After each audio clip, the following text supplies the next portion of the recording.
Well, the case of a man whose identity was unknown for nearly 40 years has now been solved. Thanks to cutting-edge science, a partnership across multiple agencies, and advances in technology, we now know more about remains found in 1989 in Franklin County. NBC4 Investigates Isabel Cleary got a behind-the-scenes look at how all this works. Isabel joins us now. Jen and Jared, a breakthrough in forensic science is giving a name back to a man who died more than 3 decades ago in Franklin County. For years, there were no leads. Now, this is a case that shows how far technology and collaboration have come. I can't imagine having a family member that's out there and deceased and nobody knows. It really bothers me. So I treat every single case I work as my own family member. The most recent case out of Franklin County we now know is Ernest Emerson Carter. His remains were found on November 3rd, 1989 on Walcott Road in western Franklin County. He was a true John Doe.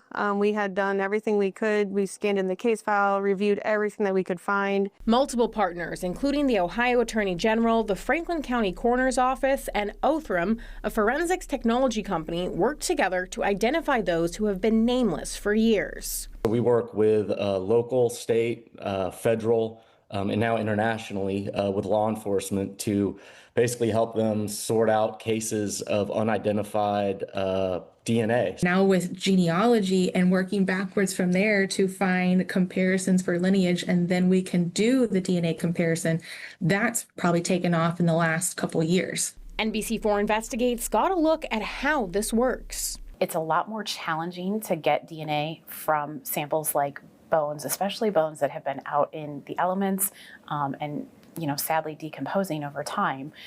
So it can be very, very challenging samples to work with. Scientists try and extract as much DNA as possible, usually from remains that have already begun to decompose, sharing that they have the best success rate with teeth. The processing step can take anywhere from 1 to 2 days, but oftentimes we do have to go back several times just to get enough DNA or enough pure sample of DNA. Then they look for a match. The DNA profile is shared with partners like Othram, who then start digging. These profiles can detect very distant relationships, and then using public records and building family trees, a genealogist will work to identify the direct family from which that DNA originates. Science and partnerships help solve a 36-year mystery. Evidence can't talk for itself. So when we're able to provide an answer, when we're able to provide an investigative lead, it's what we live for, it's what we do. How this work is funded is on a case-by-case basis. If the remains come from a homicide investigation, there are certain grants that fund that work. If not, like the case of Ernest Carter, they have to rely on other types of funding. In his case, the nonprofit Porchlight Project paid for the testing.